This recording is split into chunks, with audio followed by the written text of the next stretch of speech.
In a world full of conventional Hollywood cliches and recurring lackluster sequels, one critic has seen it all, who can provide you with all the movie news, opinions, and reviews that could very well save humanity as we know it. This is Libby's Movie Hunt. And now, your host, Libby Hunt. Good afternoon and welcome back to Libby's Movie Hunt. We are streaming live at vocalnow.com and the soon-to-be-released Vocal app. I am your host, Kevin Ebeling, filling in for Libby. She is out this week, unfortunately, but she will return next Friday. I have my own mother sitting in to help me co-host the show today. Hi, Mom. How you doing? Hello there, Kev. How you doing? Good. It's always good to have you in here. Oh, good to be here. You always act like you're nervous, but I think you secretly get excited every time. I do. I love it. You enjoy it. It's fun. Well, we have a lot of stuff to talk about today. Not a lot of movie reviews. Unfortunately, there's just not a ton happening in the theaters right now to get excited about, in my personal opinion. No. The Fate of the Furious to kind of kick off the summer action movies. And other than that, not a lot going on. So I want to talk about what's the best stuff you can watch at home, be it on HBO Go, Netflix, Hulu, all that stuff. Just the best movies and TV shows out right now to be watching. And then, Mom, you saw Their Finest? Is that the name? Their Finest, that's it. And that's one of those, like, indie, the kind Libby likes. She's probably seen it already, too. Magnolia, yeah. And it's an independent little thing. I loved it. I thought it was very good. Well, why don't we talk about that first, just since it's the only real movie review that we have on the docket today. So let's go ahead and knock that out. Tell us about Their Finest, 2 stars in it, a little bit of a plot synopsis for our listeners, if you could. Sure. Well, I really like World War II movies, and this one is set in... you are a sucker for the war movies. I am. It's not a war movie, really, but I still love it. It's set in London. Beginning of the war, 1940, I guess, 1942, when London's getting bombed by Hitler, just unscrupulously day after day. And it's about a little film company that needs to make a film about, just to lift the morale of the British people during this time, just to try to, lift patriotism, and they need a story. Morale. Yes, and they need a heroic story. And this little gal that kind of accidentally goes to work for this film company. She thinks she's going to apply for being a secretary, and she ends up being a writer. And she ends up, of course, being the smartest one in the room. Right. And she's a great writer. And who's she portrayed by? She's portrayed by a really pretty girl. Her name is Gemma Arterton. Okay, so not a well-known in the actually, in the I States. looked her up. She was in Skyfall. Oh, okay. She had a little role in Skyfall, and there are a lot of people in there like Bill Nighy, who I just love this guy. He's always good, and he plays himself. He's been in some of my favorites. Shaun of the Dead. Oh, Life yeah. Aquatic. Yeah, lots of good ones. Oh yeah, and the Marigold. Yeah, he's a Wes Marigold Anderson casting favorite. Yeah, and he's terrific. Jack Houston. Love him from Boardwalk Empire. Oh, he's one of my faves. He is Angelica Houston's nephew. He's from I always forget the royal family of theater, the Houstons. He's John Huston's grandson, and he's from Britain. He's raised in London, so he has the accent.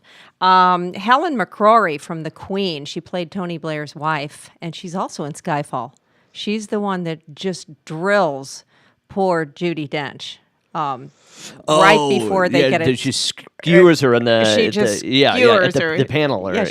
Kind of a, Mm-hmm. So really good, good story. And this little gal, this Katrin Gemma Arterton, she finds this story of 2 sisters who, the story is they went out in their dad's fishing boat and end up saving all these soldiers that are coming from the French front, from the French coastline that are, in the ocean. Right.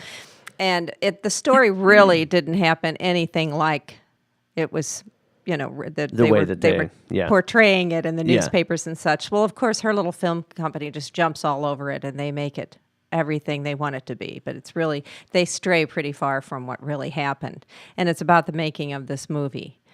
And it's a nice little journey. And they take us from the the start to the end. And during this, London's getting bombed, and this little girl is very lucky on a couple of occasions. So the acting is good, casting is good. What about pacing? What Good kind of start. runtime are we looking at? Okay, that's where you might have a little problem. A little slow in spots. Not- It's 110 minutes. Are we so talking it's pretty Manchester long. by the Sea slow, or are we talking, Oh, mildly? no. Okay. No. That's yeah. No. We're not It talking makes the assassination Manchester- of Jesse James. No, it makes that look like Fast and Furious. Gotcha. No, it's pretty good. Nice story, well acted, well crafted. Little humor here and there. Bill Nye. It's always fun to watch him work. He's always great. Yeah, Don't he get him is. confused with the science guy. No, No, the Bill Nye. yeah. I don't know exactly how the proper pronunciation. Nye. It got 91% on Rotten. So on Libby's movie scale of bag full of kernels, half popped, popcorn worthy, or Oscar worthy, where would you place this one? I'm gonna go with popcorn worthy. You're not going to put it in the Oscar category? I mean, the reviews would suggest possible Oscar Maybe worthy, one or two categories. but not best director, It's best not picture. going to blow best- your socks off. Gotcha. No. Maybe akin to the Hunt for the Wilder People. And you don't think it'll be like like Big Fat Greek Wedding, where it gets a big wide release and ends up being a more mainstream, or you think it's probably going to stay? I think it's going to stay the way it is. Yeah. Yeah. All right. So if your mom is recommending their finest, you're going to go ahead and call it popcorn worthy. We're going to call it popcorn worthy. All right, so moving forward, we have about a minute or two left before we have to take a quick break. Before we do, I'm going to jump into what do you want to talk about? Best movies and TV streaming, or we can talk about movies that we think were snubbed or passed over. Either one. You're in charge, Kev. I let you drive. All right, well, first I'm going to talk about what's on TV right now. Sure. If you're looking for a new show to start, that you also want to watch something that's current, I can't suggest any more stronger. Is that proper grammar? Who cares? Better Call Saul. The first two seasons are on Netflix right now, so you can go watch the first two, get caught up, and then you can participate in the new season. They've had 2 episodes so far.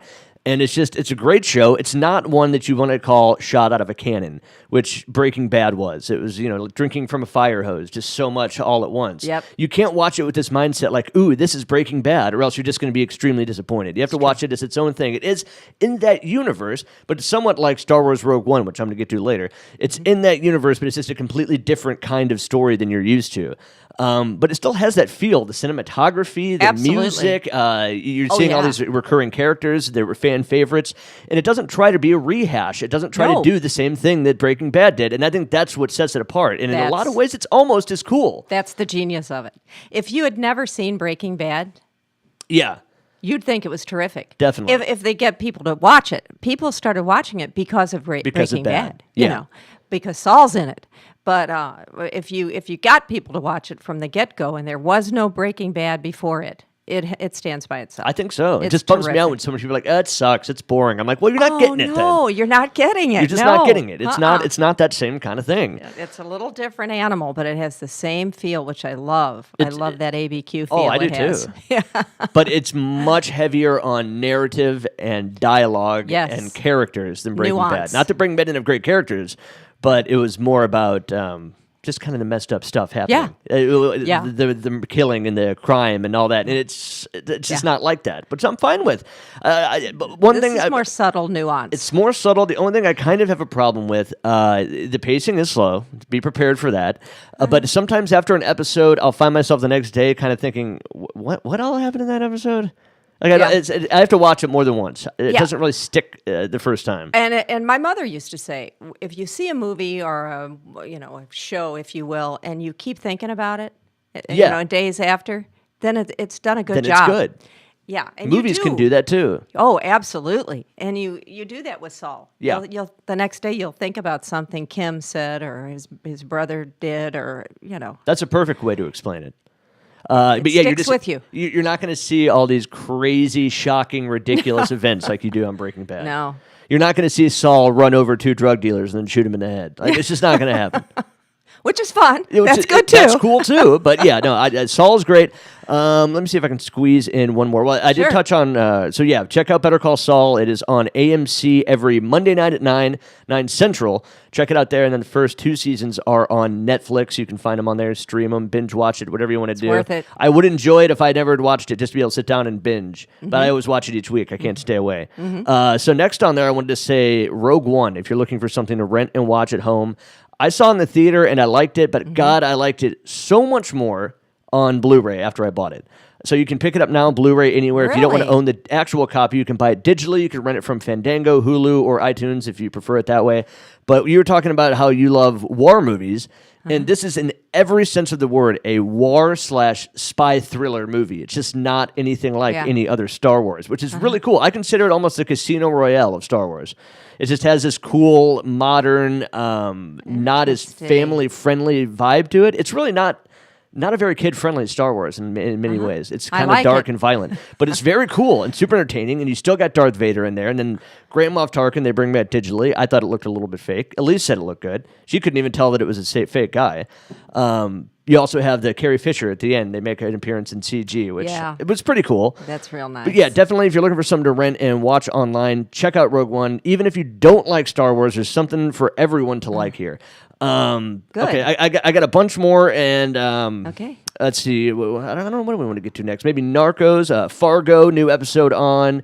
Just aired the other night. I got a lot of stuff to talk about, but we do have to take a real quick break, and we will be right back with you. You're listening to Libby's Movie Hunt on Vocal.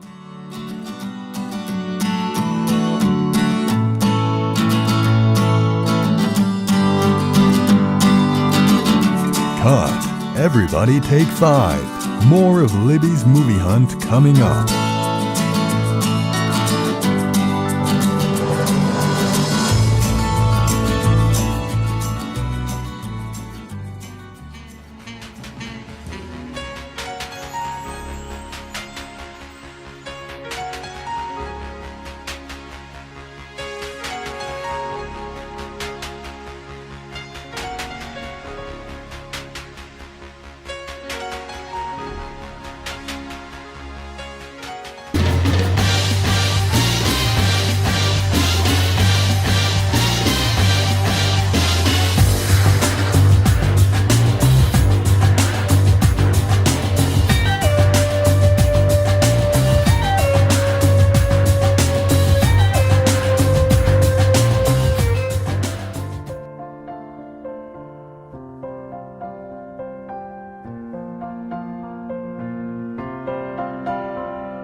You're listening to Libby's Movie Hunt.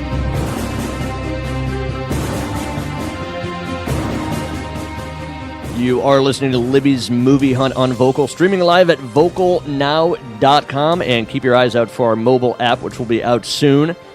Obviously, I am not Libby. I'm filling in for her this week. She is out. I also have my own mother, Carol Ebeling, sitting in. And did I mention your name earlier? I may have forgot to actually. That's okay. I did. That was a poor intro. I'm sorry about that, Mom. No, that's all right, Don't hon. mean to take anything away from No you. big deal. Kevin's mom. I'll just be Kevin's mom. If you want, I can just introduce you as a guest co-host. I don't even have to say that you're my mom. Oh, that's there. cool. Nobody will figure it out. They can figure it out. Yeah, probably figure it out. So before the break, we were talking about best things to be watching at home. Mom, you agreed Saul is great. You have not checked Saul out is Rogue One great. yet. I'll let you borrow the Blu-ray. I can't believe we haven't watched it yet. It's your dad. And then Not neither. me. Oh yeah. Well, yeah, I know. But none of you guys are real big Star Wars fans like I am.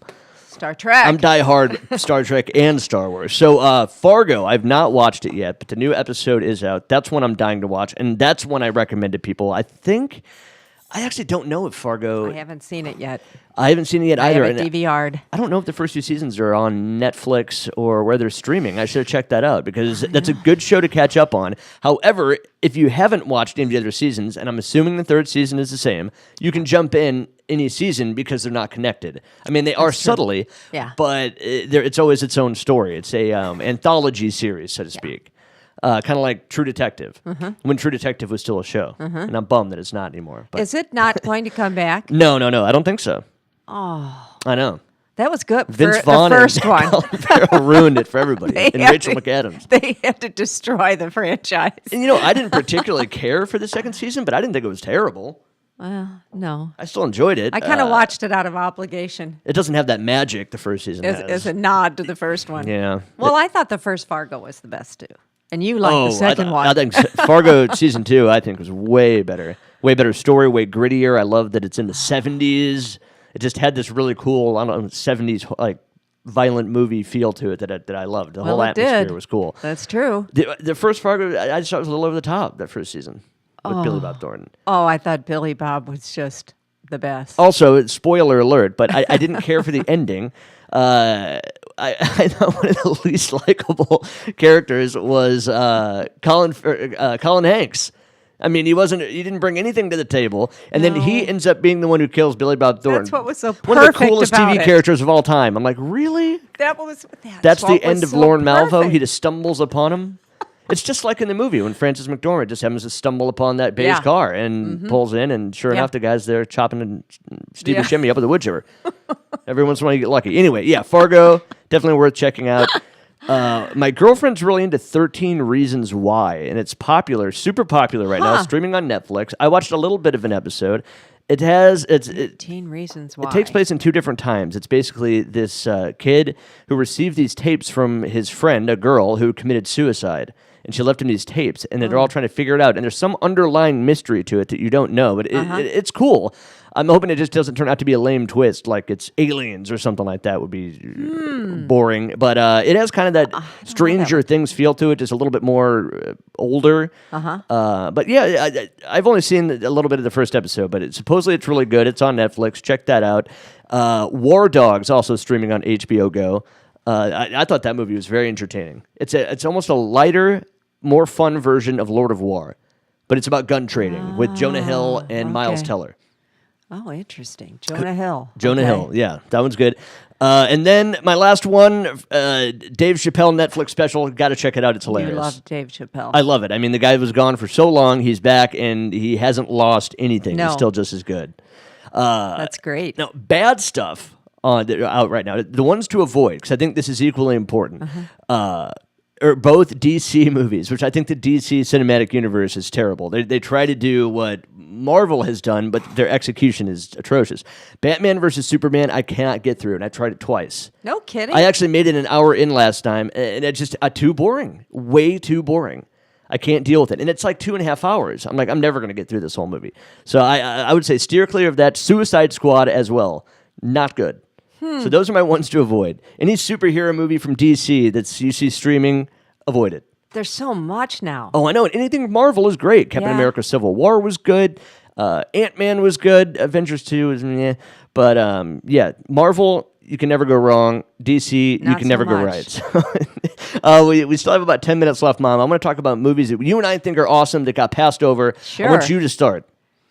Oh, well, of course, Hell or High Water, which it got Oh. kind of noticed, but not enough. I actually did not put Hell or High Water on my list, but I did put Ben Foster on my list because that was a Absolutely. role of a lifetime. He was robbed. He was so good. Yes. Not even a nomination. Nope. Yeah.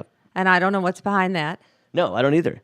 Hacksaw Ridge could have gotten a little more notice, too. I think in so. my opinion. Some old ones. No, I know we're going pretty far back. The Quick and the Dead. Quick and the Dead is on my list as well. It got panned. It got panned, and it's a powerful director. It's Sam Raimi, and it was kind of a passion project from Sharon Stone. Yeah. She handpicked DiCaprio and Russell Crowe. They wanted Liam Neeson for the role because Russell Crowe is such an unknown. They didn't have any confidence in it. Yeah, and she had to wait for him. He was in a project in Australia, and he was known some there, but not here. And they thought she was crazy. She had to put it off like a year or two to get him for that role, and then it was just panned. Yeah. And totally underappreciated. Can't win. This is a movie I've come to absolutely love. It's one of my favorites, probably my favorite Western. You have to go back and revisit it, if you've only Yeah. seen it once. And it is a Sam Raimi movie, so it has some of that campiness to it. Yeah. Which is necessary, Quirky. I think, because it is sort of a spaghetti westernish type movie. So it's kind of quirky. For example, the gunshot, the light pouring through. Yeah. I mean, and the scene where I love that. Gene Hackman shoots the hired killer and the back of his head flies. It's like a perfect circle. Yeah. It's a little Tarantino-ish. Yeah, it's a little It's- ridiculous. yeah, but very well done. It's fun. It's very fun. And it's a very triumphant ending. Sure. And Yeah. good characters. Good character. DiCaprio is great. Yeah. Gene Hackman's great. Russell Crowe, of course, is never bad in anything. The only person I kind of feel is miscast is the star. I don't think Sharon Stone's that right for that role. I think she'd be Good someone a looking? little more rugged. Yeah. I thought she was pretty good. She's pretty She's good. good looking. I was reading facts about it the other day. It's funny. Her leather pants in that movie were so tight. There's not a single scene where you see her wearing those and sitting down because she couldn't sit down. Oh, really? Mm-hmm. Oh, I'm going to have to go back and check I think this the only out. time she's pretty much laying when she's sitting in the bar with her feet up. That's what I was going to say. There's That's one the part whole where she's time. got her chair cocked back and her feet up, and I think she's in the leather pants. Yeah. Oh, my gosh, that's funny. And they said each character spent tons of time practicing gun drawing and messing Oh, I'll around. bet. Every night when they would go home, they would take the guns and be practicing with them. And you can tell because they're pretty good. You can't, Russell Crowe. Oh, especially Russell Crowe. It's ridiculous. DiCaprio, too. DiCaprio, too. No kidding. It is funny, though, because... He was young. Oh, yeah. He was very... Yeah. He's a little kid. That was 2 years They're even good at before that Titanic. stuff. Yeah. They said because Hackman isn't in a lot of scenes with other people, he had the most downtime during filming, and they say he, hands down, was the quickest draw in real life, too, because he No had the most kidding? time to practice. So. Yeah, Quick and the That's Dead, funny. cool movie. I don't want to spend too much time on it, but I Yeah. love it. Okay, you pick one. That's one you can rent. I rented it from Vudu is my favorite rental service. That's what I recommend. Fandango, also pretty good. Okay, L.A. Confidential, in my opinion, is one that was completely passed over. Absolutely. It lost to, do you remember? Oh, it's something ridiculous. something that like you hate. Shakespeare in Love or something. No, What that was it? Saving Private Ryan, but still, Oh, my God. Titanic. Oh, I mean, you shoot think me. of the movie Just that L.A. shoot me. Confidential is versus Titanic. I don't think there's any James Cameron film that's as good as L.A. Confidential. It's terrific. It's a great movie. Yeah, it even has enough The lightheartedness and performances- fun to it, to where but it is serious. Oh, yeah. It has a great shootout at the end, one of the best of all time. Another Russell Crowe, Yep. great.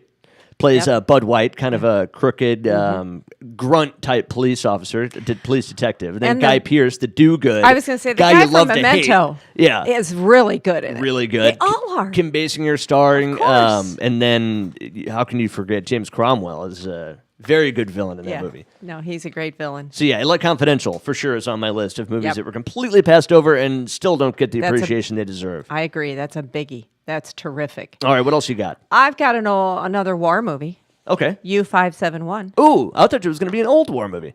Well, I guess it is a little old. I it's mean, pretty old. 2001 maybe? I have to look it up. I thought I did look it up. Maybe not. Maybe I'm not sure, but yeah, you got McConaughey, Harvey Keitel, Bill Paxton.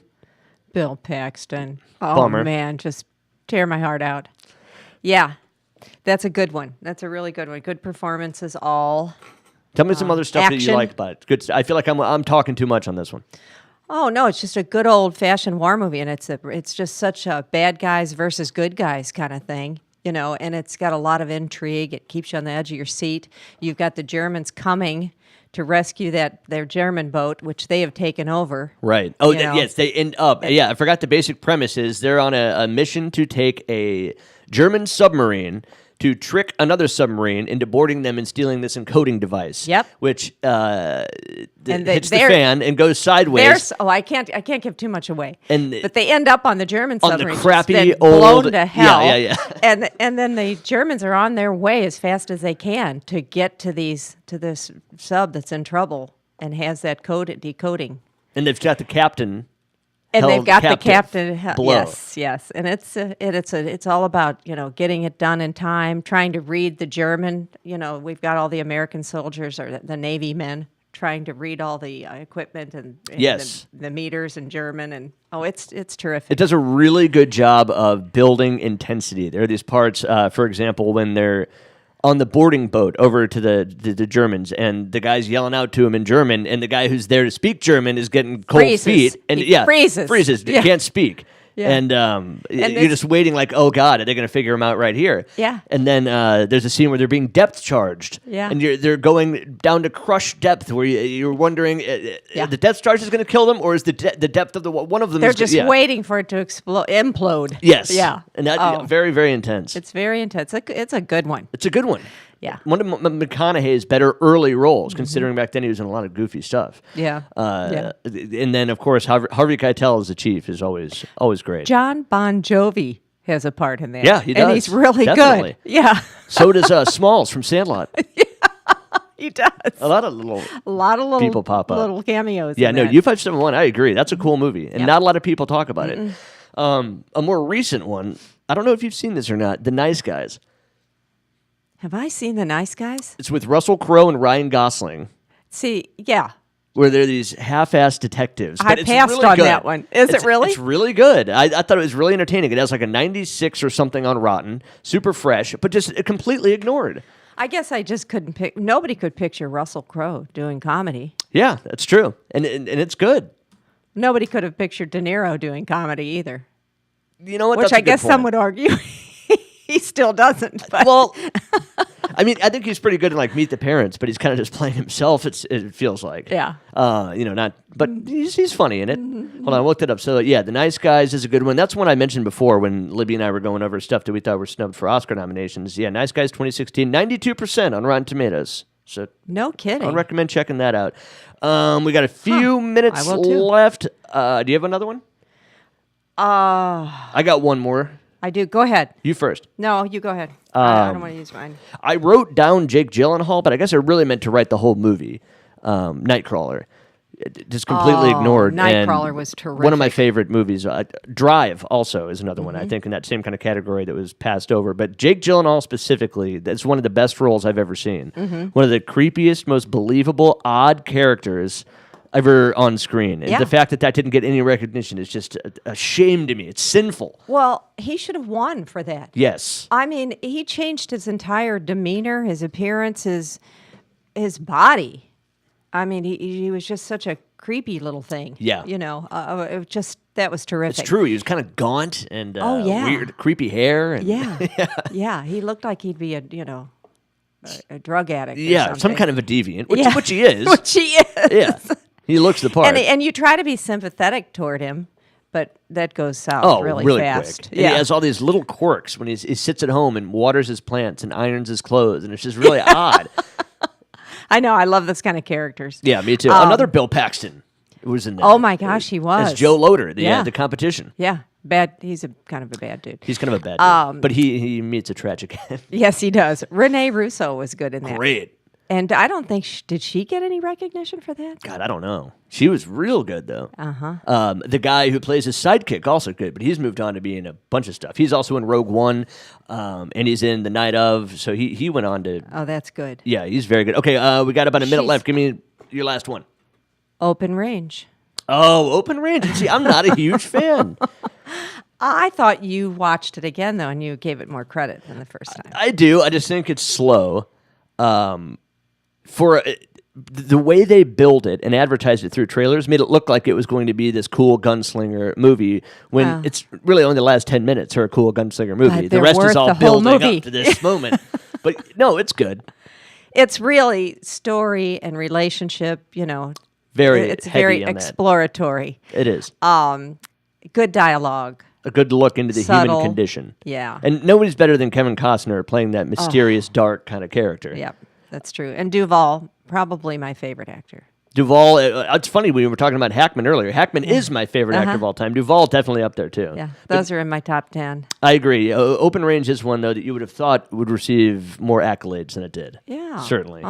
Yeah. All right, well, that's all the time we have. Oh, it goes fast. It always goes by too fast. But thanks, Mom, so much for sitting in. It's always a pleasure to Kevin, have you here. Thanks for having me. And thank you, Libby. I know I don't fill her shoes, but thank you for letting me try. And congratulations to her. Yes. On her Bomb City. On Bomb City, of course. Absolutely. Well, Libby will be back next week. That is all the time we have. Thank you for listening to Libby's Movie Hunt on Vocal at vocalnow.com. We'll see you next week.